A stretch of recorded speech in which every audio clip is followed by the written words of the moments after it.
Silaha ya wajinga ni kujipendekeza. Mtu asiyejua kitu, silaha yake kubwa ni kujipendekeza na kuwasemea wengine mambo mabaya. Vijinga vinajua kujiposition.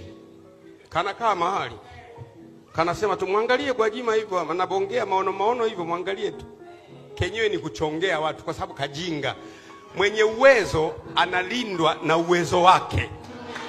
Anakuwa hauhitaji kujipendekeza kwa sababu uwezo wako unamfanya nini? Unambeba. Kajinga hakana uwezo. Dawa yake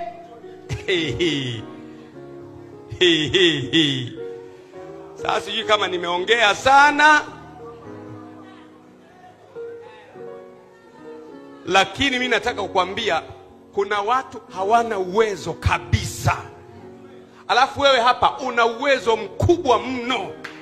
Alafu akili yako imeambiwa kwamba